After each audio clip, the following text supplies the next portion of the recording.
وجود زن سے ہے تصویر کائنات میں رنگ. وقت ہوا ہے ملاقات کا ڈاکٹر ذکیہ ہاشمی کے ساتھ. ہومیوپیتھک ڈاکٹر ہیں اور ماہر ہیں طب نبوی میں. 25 سالہ تجربہ رکھتی ہیں لوگوں سے ڈیل کرنے کا اس سلسلے میں اور ان کا علاج کرنے کا. ڈریپ کی ممبر ہیں, ان کی ایڈوائزری کمیٹی میں ہیں, جو کہ ڈرگ ریگولیٹری ایسوسی ایشن آف پاکستان ہے.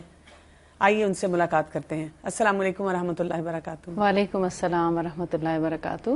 ڈاکٹر ذکیہ, آج میں آپ سے بات کرنا چاہوں گی کہ ایسے روحانی پہلو جو ہے طب نبوی کا, اس پر بہت سے لوگوں کو ہم دیکھتے ہیں کہ کچھ ایسے مسائل میں الجھے ہوئے ہوتے ہیں اور ادھر ادھر جا رہے ہوتے ہیں اور اس کا جواب چاہ رہے ہوتے ہیں اور ان کو مل نہیں رہا ہوتا. مثلا ڈپریشن ہے, یا آپ دیکھیں نظر ہے, یا ایون جادو ہوتا ہے. تو کیا ان سب چیزوں کے لیے بھی ہمیں طب نبوی سے کوئی رہنمائی ملتی ہے؟ بسم اللہ الرحمن الرحیم. میں آپ کے سوال کا جواب دوں گی. آپ نے بہت اچھا سوال کیا, کیونکہ یہ آج کے دور کا المیہ ہے کہ آلموسٹ ہر گھر میں ڈپریشن پایا جا رہا ہے. بالکل. اور یعنی اس میں سے ہر گھر میں سے کوئی نہ کوئی انسان جو ہے وہ ڈپریشن میں مبتلا ہوا جا رہا ہے. اس کے لیے ہمیں طب نبوی سے بہت اچھی رہنمائی ملتی ہے. قرآن پاک سے بھی بہت اچھی رہنمائی ملتی ہے. نبی صلی اللہ علیہ وآلہ وسلم نے ایسے مریضوں کو دراصل اللہ تعالیٰ سے تعلق مضبوط کرنے اور اس پر یقین دہانی یا ان کا یقین مضبوط کرنے کی کوشش کی. کیونکہ ہوتا کیا ہے کہ ڈپریشن جو ہے اس کا مطلب کیا ہے؟ مایوسی. کہ انسان یہ سمجھتا ہے کہ بس اب اینڈ ہو گیا, اب کچھ نہیں ہو سکتا, اس کے بعد میں یعنی اگر کوئی تکلیف ہے تو اب یہ ٹھیک نہیں ہو سکتی, کوئی غم دل پہ سوار ہو گیا تو وہ اتر نہیں سکتا. ہوپلیس سچویشن ہے. تو یہ مایوسی جو ہے دراصل شیطانی حربہ ہے. جی, شیطان انسان کو مایوس کرتا ہے, گویا نعوذ باللہ کہ اللہ تعالیٰ اب کچھ نہیں کرے گا اس کے لیے.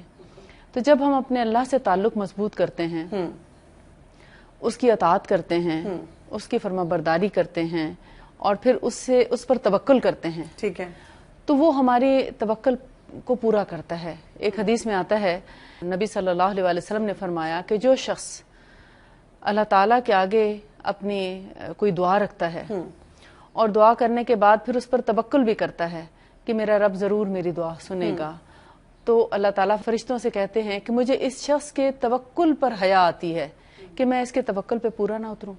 لہٰذا اللہ تعالیٰ اس شخص کی دعا قبول فرما لیتے ہیں جو اس پر توکل بھی کرتا ہے.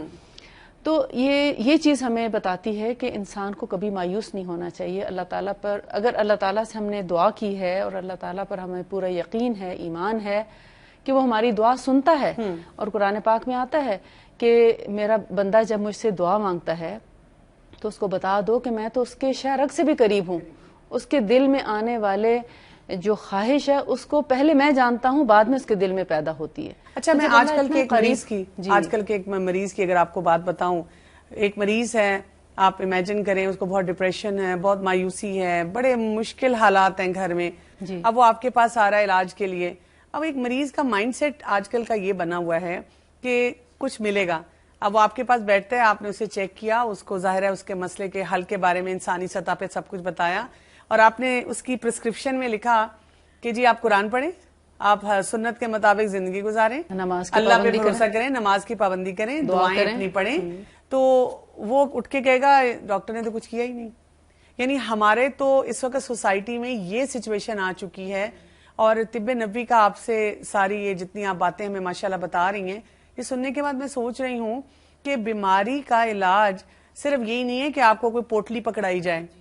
بہت سے ایسے کام بھی ہیں جو طب نبوی سے ہمیں پتہ چل رہے ہیں جو ہمیں اپنے پاؤں پہ کھڑا ہونے کے لیے کہتے ہیں. ایسے مریض کو کیسے کنونس کیا جائے کہ آپ نے یہی کام کرنے ہیں, یہی آپ کا علاج ہے؟ کیونکہ اکثر ڈپریشن کے مریض کہتے ہیں کہ میرے سے تو نمازیں نہیں پڑھی جا رہی. جی, اکثر کہتے ہیں, میرے پاس بھی ایسے پیشنٹ آتے ہیں جو کہتے ہیں کہ ہم سے تو نماز نہیں پڑھی جاتی, ہم اٹھ ہی نہیں سکتے, ہم سے کچھ ہوتا ہی نہیں. ایکچولی ان کو جو دوائیں دی جا رہی ہوتی ہیں اینٹی ڈپریسنٹس, وہ ہے ہی ان کی نیند مطلب ان کو سلانے کے لیے بالکل. اور ان کو سلائے رکھنے کے لیے، تو وہ اپنی نیند کو توڑ کے کس طرح اٹھ کے نماز پڑھ سکتے ہیں؟ ٹھیک ہے. تو انسان جتنا زیادہ غلط دواؤں پہ عادی ہوتا چلا جاتا ہے اتنا ہی زیادہ وہ اللہ سے دور ہوتا چلا جاتا ہے، کیونکہ اس کو نہیں پتا کہ اب ظہر کا وقت ہو گیا مجھے اٹھ کے نماز پڑھنی ہے، یا مغرب کا وقت ہے میں نماز پڑھوں، یا عصر کا.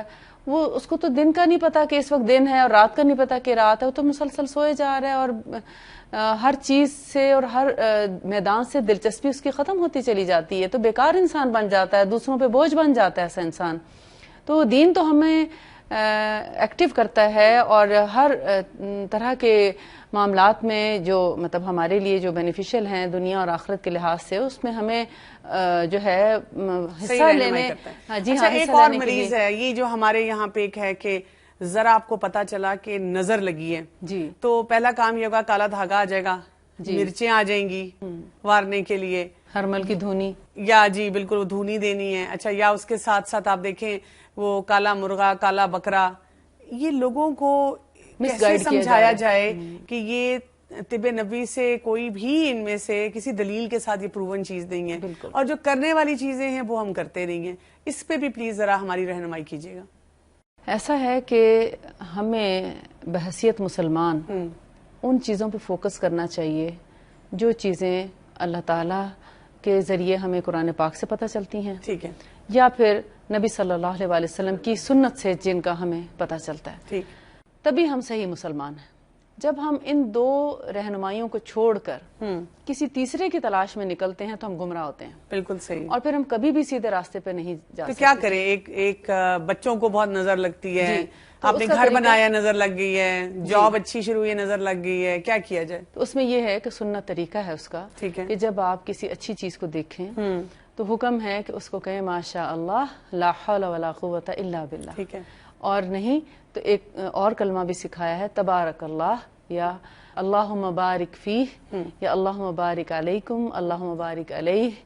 اس کا مطلب یہ ہے کہ اللہ تعالیٰ تمہیں اس میں اور برکت دے. لیکن اگر اگلے انسان نے پڑھا ہی نہیں ہے، ہم نے اسے بتایا ہے، اگر اس نے نہیں پڑھا تو آپ خود سے پڑھ دیں. ٹھیک ہے. مثال کے طور پر ہمارے ہاں اب اس وقت رواج کیا ہے، کوئی نئی چیز واو، کوئی خوبصورت چیز دیکھیں گے ماشاءاللہ نہیں کہیں گے، بالکل واو کریں گے، ہاں ہائے، اور مطلب اس طرح کے الفاظ استعمال کرتے ہیں جو کہ سراسر شیطانی ہے. بالکل صحیح. کیونکہ یہ ایک دم سے شیطان ہمارے دل میں ڈالتا ہے کہ اس طرح سے بات کرو تاکہ دوسرے کا کام خراب ہو جائے. ٹھیک ہے. اسلام جو ہے بڑا پرامن اور پیسفل دین ہے. وہ جیسے اپنے ساتھ انسان اپنی خیرخواہی چاہتا ہے تو دین ہمیں یہی سکھاتا ہے کہ ہم دوسرے کے لیے بھی اتنی ہی خیرخواہی چاہیں. اور ہمارا ایمان اس وقت تک مکمل نہیں ہو سکتا جب تک ہم دوسرے کے لیے وہی چیز پسند نہ کرے جو ہم اپنے لیے پسند کریں. اس طرح آپ دیکھیں یہ کچھ ایپس وغیرہ بھی ہوتی ہیں فون پہ، یا کتابیں بھی مل جاتی ہیں جس میں نظر کے لگنے کی دعائیں بھی لکھی ہوتی ہیں کہ آپ یہ پڑھیں حفاظت کے لیے. تو وہ بھی پڑھنی چاہیے، ریگولر بیس پہ پڑھنی چاہیے، یا جب شک ہو یا لگے نظر لگ گئی ہے؟ جی نظر کے کئی ایک علاج ہیں جس میں ایک تو یہ تو میں نے آپ کو فوری تدارک بتایا تھا کہ جیسے اگر نظر لگنے سے بچاؤ چاہتے ہیں نا، پریونشن ایک طرح کی نظر، اس کے بارے میں طب نبوی میں آتا ہے. میں آپ کو کتاب کا بھی بتاتی ہوں کہ جب کوئی شخص کسی چیز کو دیکھتا ہے اور اس کو فیل ہوتا ہے کہ اس سے نظر لگ جائے گی تو یہ الفاظ کہیں تبارک اللہ یا اللہم بارک علیہ یا ماشاء اللہ. تو کیا ہوتا ہے کہ وہ جو نظر برحق ہے، آپ صلی اللہ علیہ وسلم نے فرمایا کہ العین حق، کہ نظر کا لگنا برحق ہے، اور اس کو ٹالنے کے لیے یا اس کو رفع دفع کرنے کے لیے اللہ ہی کا کلام جو ہے اس کو پڑھا جائے ماشاء اللہ لا حول ولا قوت الا باللہ. جب کوئی شخص یہ کہہ دیتا ہے تو ادھر سے نظر چلتی ہے اس چیز کو بھسم کرنے کے لیے، یعنی ختم کرنے کے لیے، اور ادھر سے یہ اللہ کی کلام جب آتی ہے تو دونوں کا ٹکراؤ ہوتا ہے. ٹھیک ہے. اور اللہ تعالیٰ کی کلام ایک ایسی چیز ہے جو ہر چیز پر حاوی ہے، ہر کلام پہ بھاری ہے، اور ہر اس چیز کا تدارک کرنے کے لیے کافی ہے جو چاہے جادوگر ہو، چاہے وہ نظر بد ہو، یا حسد کا کوئی پہلو ہو، یا کسی کے الفاظ کا کوئی جادو ہو. تو ان سب کا توڑ کرنے کے لیے اللہ کا کلام بہت بہترین. اچھا، آپ نے یہ جادو کا بھی ذکر کیا. یہ آپ دیکھیں اس وقت ہمارے لیے اتنا بڑا مسئلہ بنا ہوا ہے. آپ کہیں کسی ریڈ لائٹ پہ گاڑی کھڑی کرتے ہیں نا، تو اب تو وزٹنگ کارڈز اور وہ ان کے ملتے ہیں جس پہ لکھا ہوتا ہے فلاں عامل بابا کے پاس آئیں. اور آپ جائیں گے تو آپ کا ہر مسئلے کا حل نکل آئے گا. ہمارے لوگ اس وقت اس فتنے میں صرف سوشل لیول پہ ہی مبتلا نہیں ہیں، اس وقت میڈیا پہ بھی آپ دیکھیں ایسی آفتیں آ چکی ہوئی ہیں، مختلف چینلز پہ آپ کو لوگ نظر آتے ہیں جو کہ بالکل قرآن و سنت کے بالکل برخلاف آپ کو اوپنلی بتا رہے ہوتے ہیں کہ آپ یہ کام کریں جی. اور اگر آپ دیکھیں طب نبوی میں ہمیں یعنی کہ ایسی کوئی چیز نہیں ملتی جو وہ کروا رہے ہوتے ہیں جی. ان کو ایسی ناظرین کو ہم کیا رہنمائی کریں گے، یعنی کہ چند بیسک گائیڈ لائنز کہ اگر آپ کو علاج کرنا ہے، آپ طب کے مطابق طب نبوی کے مطابق علاج کرنا چاہ رہے ہیں، آپ کو شک ہے آپ کے اوپر جادو ہے یا لگتا ہے آپ کو ہوا ہے، تو آپ کیا کریں؟ ایسا ہے کہ چاہے وہ نظر بد ہو یا جادو ہو یا آسیب ہوں، جیسے جنات کا کچھ عمل دخل ہو جاتا ہے، اثرات ہو جاتے ہیں، ان سب کا علاج قرآن اور سنت میں بہترین طریقے پر موجود ہے.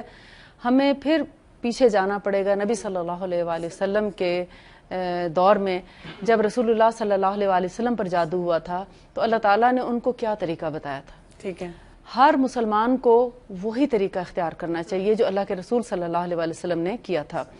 بالکل. اور شاید اسی وجہ سے ہوا تھا کہ اس کی امت کو پتہ چل جائے کہ ہمیں کیا طریقہ اختیار کرنا ہے اگر ہمارے اوپر ایسے حالات آئیں یا ہمیں نظر بد لگے یا ہم پر کوئی آسیب کا اثر ہو یا جادو کا ٹونے کا اثر ہو تو ہمیں کیا طریقہ کار اختیار کرنا چاہیے، کون سا طرز عمل اپنانا چاہیے. تو اگین پھر سنت ہی کو فالو کرنے میں ہماری بھلائی ہے، ہماری تکلیف بھی دور ہو جاتی ہے، ہمارا ایمان بھی محفوظ رہتا ہے اور ہماری آخرت بھی سنور جاتی ہے.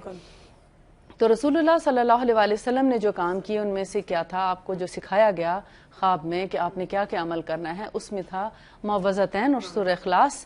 یہ 3 صورتیں جو تھیں ان کو آپ صلی اللہ علیہ وآلہ وسلم کو سکھایا گیا کہ آپ ان کو 3 دفعہ پڑھیں، یعنی اعوذ باللہ من الشیطان الرجیم قرآن پڑھنے سے پہلے پڑھنا ضروری ہے، اس لیے 1 دفعہ وہ پڑھ لیں گے. اس کے بعد تینوں صورتوں کے ساتھ بسم اللہ پڑھنا ضروری ہے، یعنی بسم اللہ کو صورت کا حصہ ہی سمجھا جائے، اس طرح پڑھا جائے. یعنی 3 دفعہ سورہ اخلاص، 3 دفعہ سورہ الفلق اور 3 دفعہ سورہ الناس. ان تینوں کو پڑھنے کے بعد اپنے ہاتھوں پر پھونک ماریں اور پھونک مارنے کے بعد سر سے لے کر چہرہ پورے بدن آگے پاؤں کے تلووں تک ان پہ ہاتھ پھیر لیا جائے، یعنی مسح کر لیا جائے. اسی طرح اپنی بیک سائڈ پہ بھی پورے جسم پہ ہاتھ پھیرا جائے، یعنی جسم کا کوئی حصہ نہ چھوڑا جائے. ٹھیک ہے. یہ رسول اللہ صلی اللہ علیہ وسلم کو طریقہ سکھایا گیا تھا اور یعنی خواب میں ان کو فرشتوں نے کر کے دکھایا کہ اس طریقے سے آپ کریں تو آپ کے اوپر سے تمام اثرات جو ہیں وہ دھل جائیں گے. ٹھیک ہے. تو یہ ایک بہترین طریقہ ہے. اس کے اوقات بتائے گئے ہیں، صبح فجر کی نماز کے بعد، پھر عصر کی نماز کے بعد اور تیسری دفعہ سونے سے پہلے، یعنی بستر پر جانے سے پہلے یہ عمل کیا جائے. ہر متاثرہ شخص جس کو بھی جادو کا یا اس طرح کے آسیب وغیرہ کا گمان ہے کہ میرے اوپر کوئی اثر ہو گیا ہے تو اس کو یہ عمل کرنا چاہیے. دوسرا ایک اور چیز جو نبی صلی اللہ علیہ وآلہ وسلم پر حضرت جبرائیل علیہ السلام نے دم کیا تھا، جسے دم جبرائیل کے نام سے بھی جانا جاتا ہے، اور وہ دم ہے، میں ایک دفعہ الفاظ کہہ دیتی ہوں لیکن آپ کو یہ سب دم، دعائیں اور رقیہ یہ سب جو ہیں آپ کو ایسی کتابوں سے مل سکتے ہیں جو اسلامک بک شاپس ہوں جہاں پر اوتھینٹک احادیث کے ساتھ یہ کتابیں لکھی گئی ہوں، یا طب نبی کی اوتھینٹک بک لے لیں جن میں حوالہ جات ہیں، جیسے امام ابن القیم الجوزی کی لکھی بک ہے، اس میں بہت اچھے طریقے سے ڈپریشن کا بھی علاج ہے، اس میں جادو کا علاج بھی، اس کی دعائیں سب لکھی ہوئی ہیں، تو ان سے ہمیں رہنمائی لینی چاہیے. اس کے اندر دم جبرائیل جو ہے اس میں ہے بسم اللہ ارقیک من کل شیء یؤذیک من شر کل نفس او عین حاسد اللہ یشفیک بسم اللہ ارقیک. یہ وہ دم ہے جو حدیث قدسی میں آتا ہے. اللہ تعالیٰ نے حضرت جبرائیل علیہ السلام کو سکھا کر بھیجا اور پھر حضرت جبرائیل علیہ السلام نے جب نبی صلی اللہ علیہ وآلہ وسلم پر جادو کا اثر تھا تو انہوں نے ان پر دم کیا جس سے وہ شفا پا گئے. اور دوسرا دم وہ سکھایا جو انہوں نے خود اپنے اوپر کرنا تھا. یعنی پہلے آپ جیسے کوئی ایک مریض ہے گھر میں تو اس کو چاہیے کہ گھر والے اس کی مدد کریں، اس پر دم کریں. اور رسول اللہ صلی اللہ علیہ وآلہ وسلم جب کسی بیمار کی عیادت کو تشریف لے جاتے تھے تو آپ صلی اللہ علیہ وآلہ وسلم یہی دم پڑھ کر اس کے جسم پر سر سے لے کر ہاتھ پیر تک ہاتھ پھیرا کرتے تھے. تو ہمیں بھی جب ہم کسی بیمار کی عیادت کے لیے جائیں تو ہم صرف زبانی دعا نہ دیں، بلکہ اگر آپ سمجھتے ہیں پھولوں کا بوکے لے جانا اور کوئی کیک لے جانا، یہ سب یہ مغربی تہذیب سے تو ہم نے سیکھ لیا، بالکل صحیح لیکن بات ہے۔ ہمیں یہ نہیں پتا کہ ہمارے رسول صلی اللہ علیہ وسلم جو ہیں وہ کسی بیمار کی عیادت کے لیے جب تشریف لے جاتے تھے تو وہ سنت طریقہ کون سا ہے۔ یا دیکھیں مائیں کیا کرتی ہیں کہ اپنے بچوں کو پوئم سکھا رہی ہیں اور ویسی چیزیں سکھا کے کتنی خوش ہو رہی ہیں۔ اگر ہم گھر میں اپنے بچوں کو شروع سے عادت ڈالیں، موعظتین سکھا دیں اور اس طرح سے نظر کی دعائیں سکھا دیں اور جادو کے لیے دم اس طرح سکھا دیں، تو ہمارے بچوں کو بچپن سے شروع سے یہ پتا ہوگا، ایک قسم کی ان کی تربیت ہو جائے گی کہ یہ چیزوں کو ہم نے اپنی زندگی میں لے کے آنا ہے۔ بالکل صحیح۔ اور وہ اس کو اختیار کریں گے صحیح طرح سے نا۔ جی ہاں، تو یہ بہترین طریقہ ہے ان بیماریوں سے بچنے کا۔ کچھ طب نبوی میں کھانے پینے کی بھی ایسی چیزیں ہیں جو کہ جادو یا نظر یا اس کے لیے یہی میں بتانا چاہ رہی تھی کہ نبی صلی اللہ علیہ وسلم نے 7 اجوا کھجوریں جادو سے متاثرہ شخص کو کھلانے کے لیے، جادو کی وجہ سے جو شخص بیمار ہو اس کو صبح سویرے 7 اجوا کھجوریں کھانے کا اور حکم اب دیا۔ دیکھیں یہ ایسی چیز ہے کہ کئی دفعہ اگر کسی کو شک ہو کہ شک ہے نا، جی مجھے لگتا ہے مجھ پہ جادو ہے، تو اگر آپ نے 7 اجوا کھجوریں کھا بھی لیں تو کوئی ایسا سائیڈ افیکٹ نہیں آپ کو ہونے لگا، اگر فرض کریں جادو نہیں تھا اور آپ نے پھر بھی لے لی۔ بالکل کوئی نقصان دہ پہلو نہیں ہے۔ تو صبح سویرے 7 دانے جو ہیں اجوا کے کھانے سے اگر آپ سمجھتے ہیں کہ آپ کا وہ دن باقی دنوں سے بہت اچھا گزرا ہے تو اٹ مینز کہ اثر ہو سکتا تھا، تو اللہ کے فضل سے وہ دور ہو گیا، لیکن آپ نے فرمایا کہ یہ صرف ایک دن کے لیے کافی ہوگا۔ اچھا جی، یعنی اس کو روزانہ کھانی پڑے گی جب تک اس کو اثر لگ رہا ہے، جب تک اثر ہے۔ ٹھیک ہے۔ اس طرح یہ کہ اس کھجور کے کھانے سے آپ اس قابل ہو جاتے ہیں کہ آپ اپنے اوپر دم کر سکیں یا کوئی دم آپ پر اثر کر سکے۔ بہت بہت شکریہ آپ کا۔ آج ہم نے طب نبوی میں سے روحانی علاج کے بارے میں جانا، اور میری آپ سب ناظرین کو خاص طور پہ اس کے بارے میں کہنا چاہوں گی، یہ ایک خاص میری ریکویسٹ ہوگی آپ سب سے کہ ادھر ادھر دیکھنے کی بجائے اگر آپ قرآن اور سنت کی روشنی میں ہی ان چیزوں کا علاج کریں تو آپ دیکھیں گے کہ آپ اضافی جو پریشانیاں آپ کی زندگی میں آتی ہیں اس سے بھی بچ سکیں گے۔ ناظرین ملتے ہیں بریک کے بعد۔